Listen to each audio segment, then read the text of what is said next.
He did it to please his idealized love. He left me behind, just before the avalanche. When I woke up, I had lost our baby. But he demanded I apologize to her, even threatening my mother's life. Heartbroken and defeated, I finally let go. Yet, he turned around, weeping and begging for my forgiveness. He swore he'd give anything if I'd just change my mind.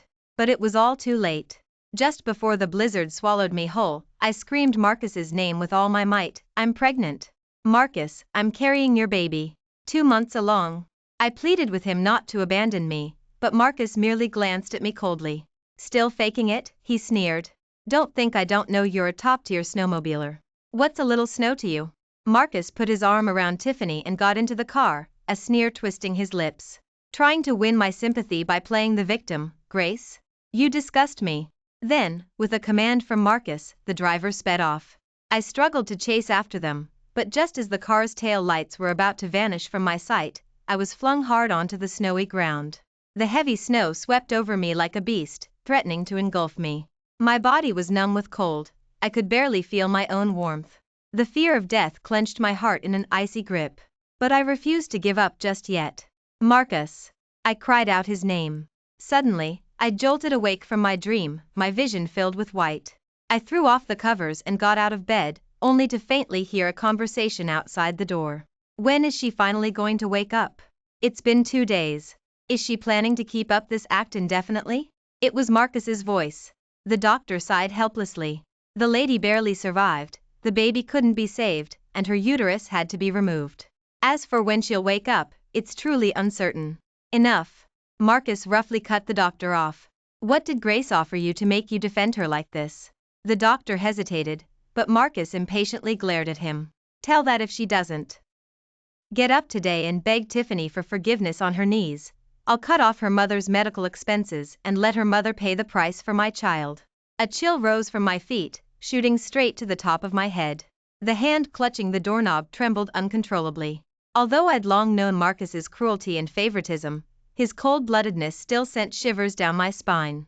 I remembered when Marcus's proposal had caused a sensation across Riverwood. He'd booked every LED screen in the city for a week, and the city's fireworks displays had been solely for me. Surrounded by thousands of crimson roses, with friends and family as witnesses, he knelt on one knee, holding a bouquet, and asked me tenderly, Grace, would you consider a new chapter with me, as my wife? His young eyes were clear as water, and his sincere affection was palpable. I was immersed in happiness, nodding tearfully in agreement, then melting into his warm embrace. His kiss made my cheeks flush, and my heart fluttered wildly. Now, all that past sweetness had turned into daggers piercing my heart. I was merely a seasoning in Marcus and Tiffany's love story. Both my mother and I were just sacrifices for their affection. My legs gave way, and I collapsed onto the floor. Suddenly, the door swung open, and Tiffany's surprised voice came through. Grace, you're awake? Marcus stood outside the door, his gaze sweeping over me with contempt, as if he'd seen right through me. Since you're awake, apologize to Tiffany. He strode towards me, his voice as cold as ice. Tiffany was traumatized by your mistake on the snowy mountain. She still has nightmares. So tell me, who's to blame? I slowly lifted my head, a surge of fury rising within me. I wanted to challenge Marcus. Who insisted on going to the snowy mountain? Who ignored the extreme weather and demanded a snowmobile ride? It was Tiffany. It was Tiffany who'd found my trophy, knew I'd won awards, and then tearfully told Marcus she wasn't as good as me. And, just to humor Tiffany, had actually said, it's just a trophy. In the end, it's nothing more than an entertainer's trinket. Unlike you, you were born to be protected. Marcus had once praised me as spirited, brave, and unique. Now, in front of Tiffany, I was just an entertainer. I hadn't wanted to go to the snowy mountain, but Marcus had used my mother to threaten me, forcing me up there and making me take Tiffany for a ride. When the blizzard and avalanche hit, they just left me on the mountain to fend for myself. And now, all of this was my fault? How dare they? Tears streamed uncontrollably down my face. I wiped them away, propped up my frail body, and declared with determination, I won't apologize. I turned to leave, but Marcus's cold voice echoed behind me, cut off Grace's mother's medical expenses. My feet felt heavy as lead. Though my pride refused to bend, reality hammered my backbone into submission. I stiffly turned my head, met Marcus's determined gaze, and my heart sank completely. No. I lowered my head, my voice choked with sobs. I'll apologize. Just don't cut off my mother's medical expenses. I walked up to Marcus, watching his contemptuous, disdainful eyes. My pride was utterly shattered. Enduring the humiliation, I pleaded with him, please don't abandon my mom. I can apologize, it was my fault. Marcus, don't always pick on Grace. She's still a patient, Tiffany said, snuggling into Marcus's arms. I watched Marcus gently comfort Tiffany, she's not like you. Her illness is an act, but yours is real. Tiffany, Marcus said softly, you need to cure yourself of being too soft-hearted, or people will always take advantage of you. Tiffany blushed in his arms, playfully hitting him as she giggled, you're naughty. My stomach churned with nausea. Suppressing the rising bile, I walked up to Tiffany and gritted out, I'm sorry. That's too quiet, Marcus said, looking down at me. Where's the sincerity? I clenched my hands into fists and bit my lip hard, until a trace of blood appeared. Suppressing the humiliation, I said it again, I'm sorry. Marcus, don't make Grace apologize anymore, Tiffany said. I'm scared. Whenever claimed she was scared, Marcus would unleash his anger on me. Sure enough, he kicked my knee. I let out a muffled groan and fell to my knees. Then I heard Marcus say, sincerity. Trembling all over, I knelt there, my eyes red-rimmed, repeating over and over, I'm sorry. I'm sorry. I'm sorry. Then, finally, Tiffany tossed out a dismissive, it's fine. As in Tiffany's footsteps faded, I felt as if all my strength had been drained, and I slumped directly onto the floor, staring at the ward ceiling. I felt like an empty shell, tears streaming from my eyes. I ran my hand over my flat stomach, where a life no longer resided. The small home that had nurtured it was gone, taken along with the baby. Even though I told myself it was better not to have given birth to the child, at least the baby wouldn't have to suffer with me, I still felt such intense pain, a suffocating ache. It was a pain that made me wish I were dead. A pain that made me want to take Marcus down with me. But I still had my mother. 3 years ago, the Joe family suddenly declared bankruptcy. My father jumped to his death, and my mother tried to follow him, but she was rescued. Now, she lies in the hospital, a permanent vegetative state, never to wake. And I, once the revered daughter of the Joe family, had become what others called a parasitic vine, living off Marcus. It wasn't that I didn't care about the gossip, nor did I never beg Marcus to clear my name. But every time someone tried to disparage me to highlight Marcus's devotion, he would simply say, I will not betray my legal wife. Then he would look at me with a sharp, piercing gaze. Grace, you deserve all of this. Do you remember? Marcus gripped my chin. If it weren't for your parents, Tiffany would never have gone abroad back then. Marcus told me that he and Tiffany had been in a relationship before me, but their disparate social statuses had forced them apart. And the Joe family's masterpiece, he claimed, was merely his way of exacting revenge for their class prejudice. He wanted me to face reality. It was then that I fully understood. I was nothing more than a pawn in Marcus's revenge, and the entire Joe family was a sacrificial offering between him and Tiffany. More than once, I had suggested divorce. More than once I had offered to let him and Tiffany be together, happy and free. All I wanted was a peaceful life. But refused. He gripped my neck and told me that good things don't just happen in this world, that mistakes always come with a price. If I dared to leave, he'd let my mother die in the hospital, die right in front of me. I had no other family left. Marcus was certain I couldn't abandon my mother, my only remaining kin. But why had Marcus and I ended up like this? Dragging my aching body, I got up from the floor and walked to the VIP ward. Seeing my mother, riddled with tubes and wires, still made my heart ache. I took her hand, tears splashing onto it, and cried out to her. Mom, when will you wake up? The doctors said Mom might never wake up, that the chances were virtually zero. Yet, I still longed to be held in her arms again, to be the daughter cherished by her parents. I feel so tired. Mom. I truly feel so weary. I lay my head on my mother's bedside, crying, I don't want to be entangled with Marcus anymore. If only I could, Mom, I'd really want to leave, to never come back again. Once, Grace loved Marcus more than anyone. Now, I only wanted to leave Marcus forever. I stayed by my mother's bedside, telling her about my baby, about the Joe Corporation, and how, if I could, I would never have provoked Marcus. If only I hadn't provoked Marcus, I would still be the daughter cherished by my parents, their precious darling. I stayed with my mother until dark. When I returned to my ward, I saw Tiffany leisurely playing with my phone on my bed. Well, Tiffany had already shed her pretense in front of Marcus, saying acerbically, crying to your half-dead mother again? Tiffany fiddled with my phone. Grace, if I were you, I would have taken your mother and just died already. Look at you. The family has fallen, your baby is gone, Tiffany said, walking up to me and pointing the phone at my stomach. Now, even your uterus is gone. You've lost the most basic things a woman can have. What right do you have to live? Grace, get away from Marcus, or else I can't guarantee anything, Tiffany said, leaning closer to me.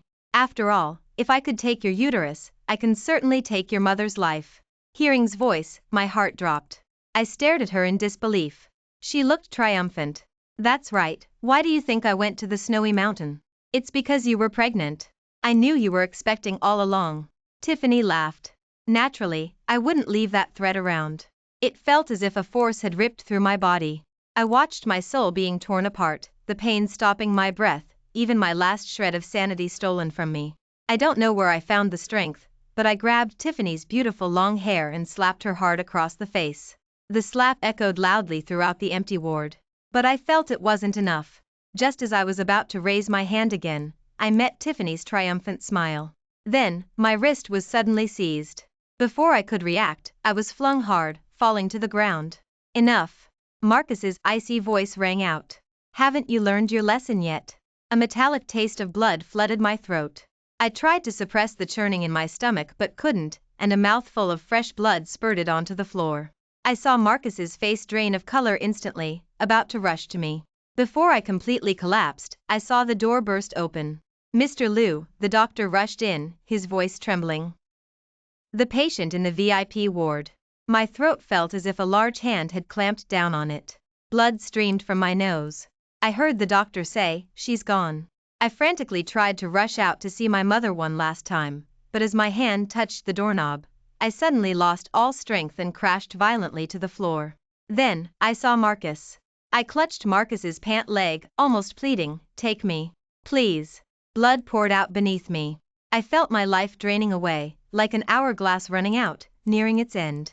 But I still desperately wanted to see my mother one last time. Please. I offered my utmost sincerity. If you agree, we'll get a divorce. Beyond divorce, I didn't know what else Marcus could possibly want from me. I could only use divorce as a bargaining chip, pleading with him to take me to see my mother. But the tenderness in Marcus's eyes vanished completely the moment I mentioned divorce. Marcus pried my fingers away one by one. Then I heard his voice, like that of a demon, say, keep an eye on her. Don't let her escape. While I was being resuscitated in the ER, my mother was being laid to rest. I didn't even get to see her one last time before she left me forever, leaving me as the only superfluous person in this world.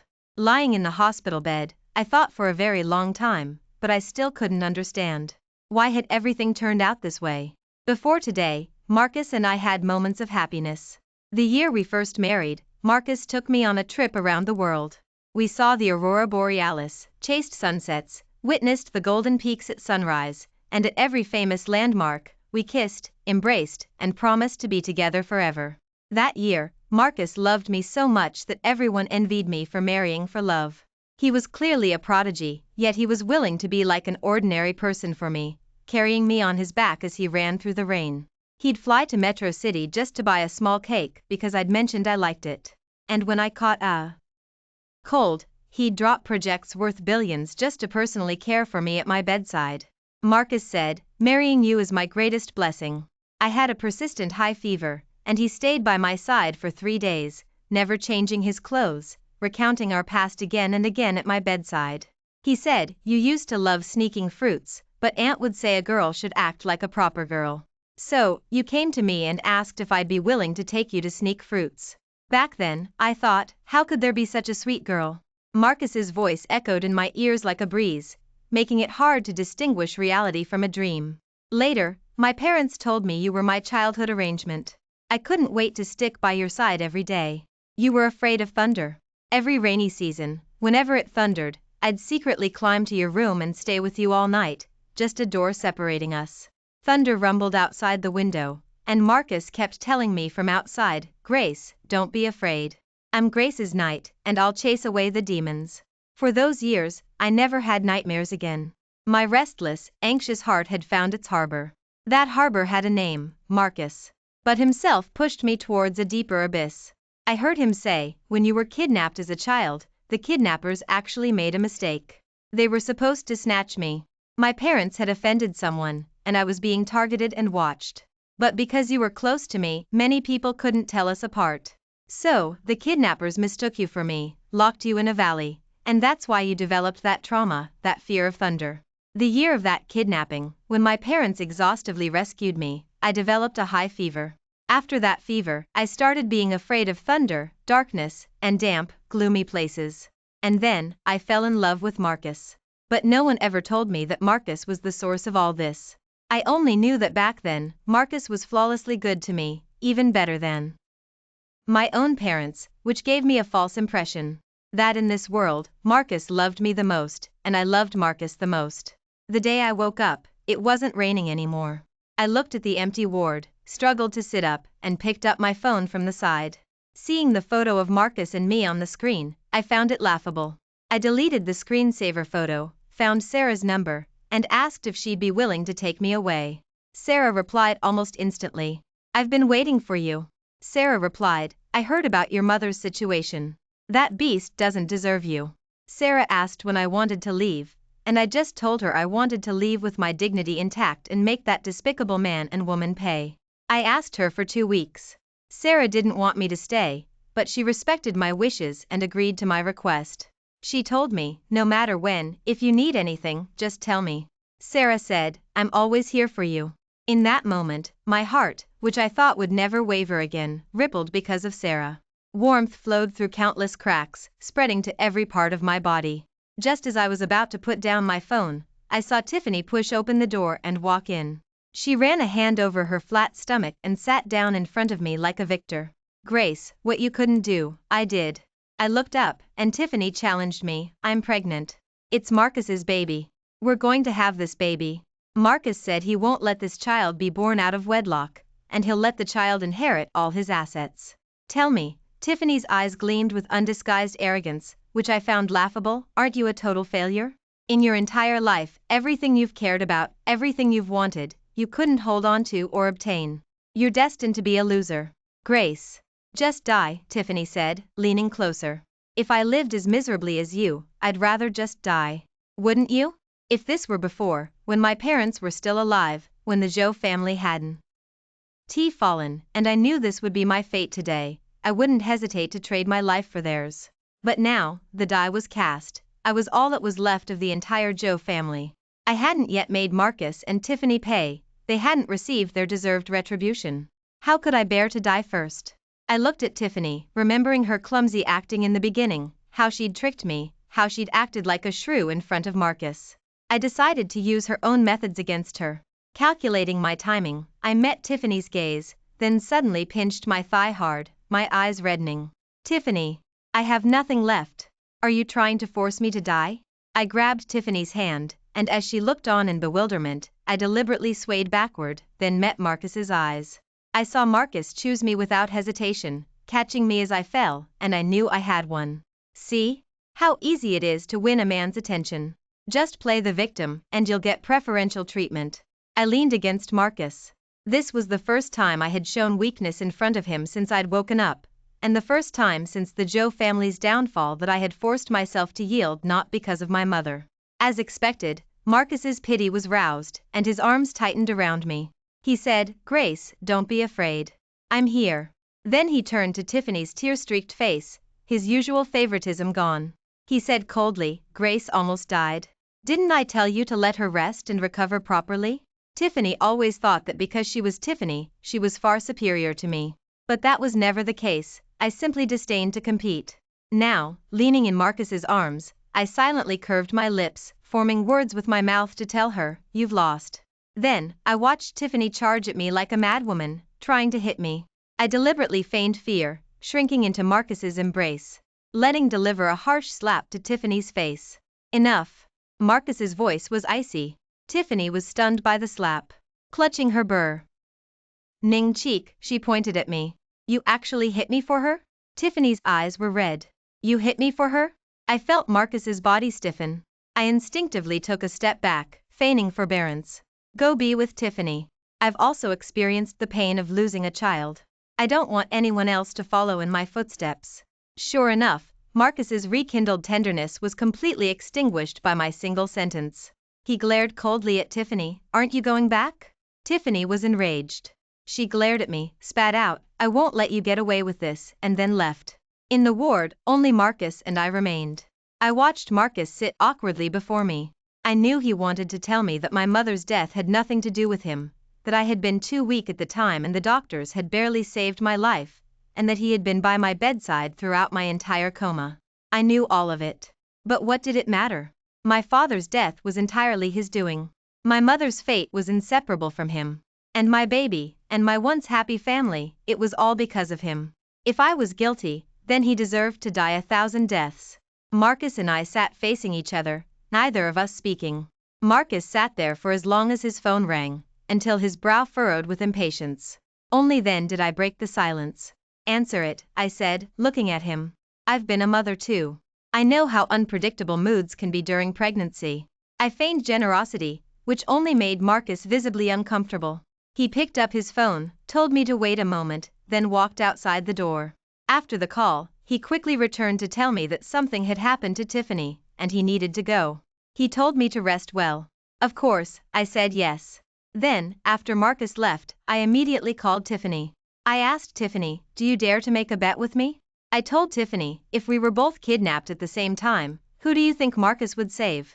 Tiffany was completely enraged by me. That slap had created a powerful sense of crisis in her, so she naturally didn't consider if there were any other meanings in my words. She immediately agreed. Grace, Tiffany vowed to me confidently, I'll make sure you lose everything. After that, Marcus went to Tiffany's side and didn't visit me for an entire week. The day I was discharged, I was, predictably, blindfolded, thrown into a van, and taken to an abandoned factory, where I saw Tiffany, also bound. Tiffany sat across from me, her expression still arrogant. Grace, just you wait and see. She said, Marcus won't abandon me and our baby because of you. When you see Marcus choose me, do yourself a favor and get lost. I looked at Tiffany's still flat stomach, remembering the life I had once carried within me. That life was inextricably linked to me. We ate and lived together every day. Whenever I thought of the day I would welcome its birth, my heart was always filled with tenderness. Even profound hatred, I would have been willing to set aside for it. But now, I met Tiffany's smug gaze, and I smiled back. Then let's wait and see. The kidnappers quickly video-called Marcus. When the camera turned to Tiffany and me, I clearly saw Marcus's expression change. His usually composed eyes now held a hint of panic. Without hesitation, he asked the kidnappers how much they wanted. The kidnappers simply said, we hear these two women are your wife and your mistress. It's up to you who lives. Mr. Liu, the kidnapper said, drawing a dagger across Tiffany's and my faces. I don't have much patience.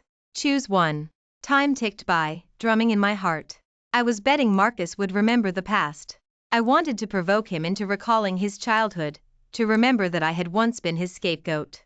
I was betting that incident from his childhood still held a significant percentage of his heart. I wanted Marcus to choose me. And then, I wanted to drive Tiffany completely insane. During silence, Tiffany's eyes turned red from crying. He tearfully questioned him, aren't you going to care about our baby? Tiffany cried, Marcus, you said you loved me. You said you loved me, and that I was the only one in your heart.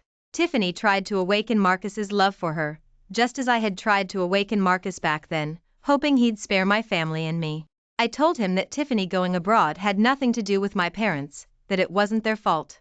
But never listened to explanations. He had his own fixed ideas. The more Tiffany acted like this, the more he pitied me, the one who remained silent. When the kidnappers urged him again, Marcus made his choice. I choose my wife. Marcus said, let my wife go. I had died once for Marcus, and from then on, I was terrified of thunder. It was a night like this, with torrential rain outside, as Marcus watched the darkness split by lightning, and he repeated, let my wife go. Whatever you want, take it out on me. Then said, I want my wife completely unharmed, not a scratch on her. Otherwise, I won't let any of you off the hook. Marcus hung up the video call. I saw Tiffany's face filled with disbelief, and I smiled. You lost. I looked at Tiffany. Marcus never loved you. You were nothing more than a flavoring in our marriage, I told Tiffany. If I truly wanted to compete with you, you wouldn't even compare to my little finger. I intentionally provoked Tiffany. Today, he chose to abandon you and pick me. Tomorrow, I could also take your uterus. Tiffany, just admit defeat. I lifted my chin, mimicking her acerbity, and watched Tiffany's face darken. Then, I commanded the kidnappers, why haven't you released me yet?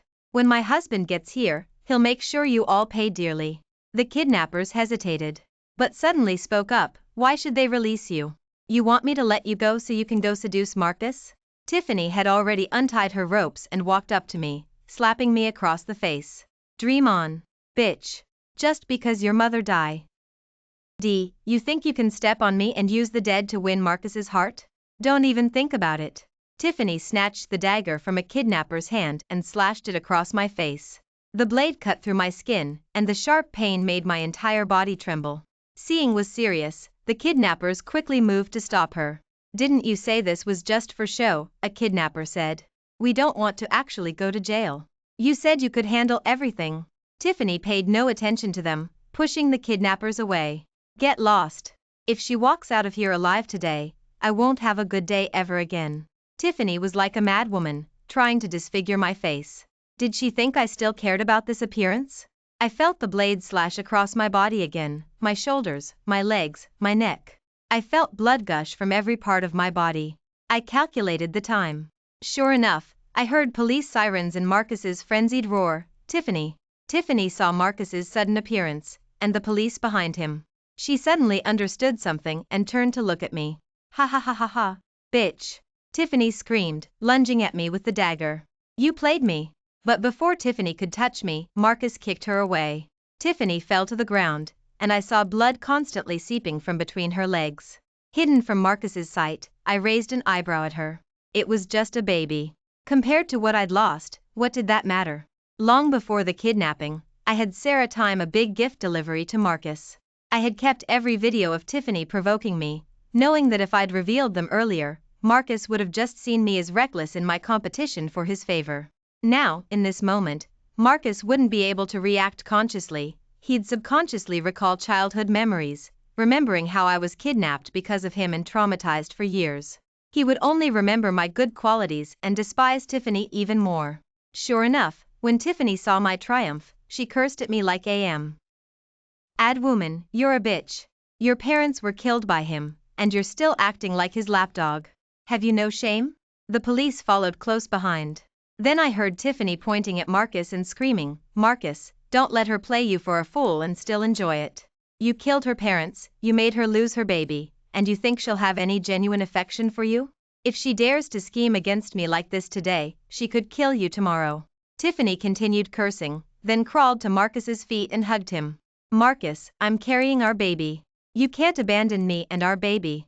Marcus had never intended to be cruel to Tiffany from the start, but listening to her nonsensical accusations, he steeled himself. He harshly threw Tiffany off, telling her, what happens between Grace and me is none of your business. In that moment, Tiffany and I had completely swapped roles. She had become the me of yesteryear, able only to watch my triumph with longing, yet powerless to push me away, left to squirm like an ant on a hot pan. But merely savoring Tiffany's humiliation wasn't enough for me. Before she plunged into the abyss, I had to give her one more big gift to ensure she could never recover. Ambulance. Marcus's phone rang. A video was sent to his phone, and he tapped to open it. It was intimate footage of Tiffany and another man in a hotel room. In the video, the man asked Tiffany when she would finally give him a proper status. Tiffany's laugh was alluring. Once I get that fool Marcus to transfer all his inheritance to our son, I'll just kick Marcus to the curb. Tiffany's voice echoed through the empty abandoned factory. She laughed. He still has no idea. My going abroad back then wasn't forced by the Joe family at all. Mr. and Mrs. Taylor did come to see me, but they only asked if I was genuinely serious about Marcus. Mr. Taylor only asked me not to hurt his daughter and gave me a full $30 million. I took the money and immediately left.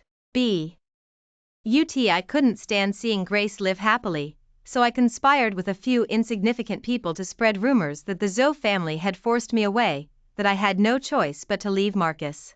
and, for my sake, went utterly insane to that extent. It's hilarious. He couldn't trust his own childhood sweethearts, but he trusted me. Tiffany's voice reached everyone present. Even the paramedics and nurses carrying the stretcher couldn't help but look at Tiffany and Marcus with expressions of disdain. Tiffany's mouth opened, meeting Marcus's face, dark as a thundercloud. She completely gave up, admitting, "So what if it was me? If you truly trusted Grace and the deep connection you've had since childhood, if you trusted the Zhou family who genuinely cared for you too, how could you have been so easily manipulated by others? In the end, it's your own fault." Marcus, his face grim, glared at Tiffany and roared, "Shut up." Then looked at me, his expression panicked. I simply met his gaze calmly. It wasn't the first time I'd told him the truth myself, but Marcus had never believed it. He was convinced that the rumors about my parents breaking him and his first love up were facts, and nothing I said mattered. Now, the truth was brutally laid bare before Marcus once again. A flicker of guilt crossed his eyes, and he actually lowered his head, telling me, "Grace, it was my fault." Then looked at Tiffany and said, "If it weren't for you, Grace and I would never have ended up like this." Marcus told me the person he truly loved had always been me, and that back then, he just took a wrong turn, a momentary lapse of judgment that made him think he was in love with Tiffany. Now, he just wanted to atone for his mistakes.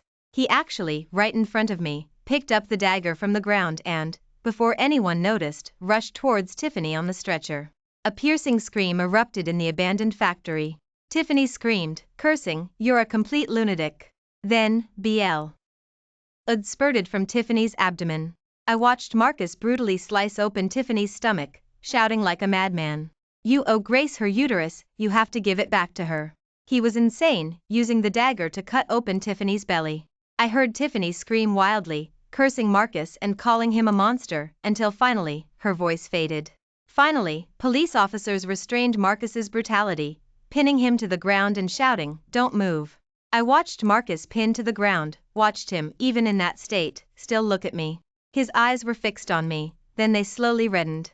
He cried and said to me, "I'm sorry, Grace." Marcus's voice choked. "It's me who wronged you." When I first learned Marcus had a first love, rumors were already rampant. It wasn't that I didn't confront Marcus about the truth, asking him if he truly loved someone else. I told Marcus that if he genuinely loved someone else, I could let him go. I promised I wouldn't interfere between them. But back then, Marcus was convinced my parents had torn them apart. He just choked me, taking my breath away, and told me, "Grace, you have to pay the price for your mistakes. Think you can walk away unscathed? Dream on." Then, in a way I could never accept, he stripped away all my hopes for life, watching me descend into hell, merely observing my humiliation with cold indifference, doing nothing. Now, he was crying, begging for my forgiveness, and I just watched him coldly. Never. Later, I heard Tiffany died that night, and Marcus was sentenced to life imprisonment. The day Sarah came to pick me up, she was shaking all over, crying. She yelled at me, "Do you have any idea how dangerous that was? You never tell me how dangerous things are." Sarah's tears fell onto my neck. They were warm. It was the strength of life. I looked at Sarah, then suddenly hugged her tightly, leaning on her shoulder and telling her, "It's so good to have you. As long as there's hope, things will truly be good." Thank you for watching today's story. If you enjoyed this video, please give it a thumbs up and share it with your friends. We look forward to hearing your thoughts in the comments section. Feel free to share your perspectives, and don't forget to subscribe to our channel for more exciting stories. See you next time.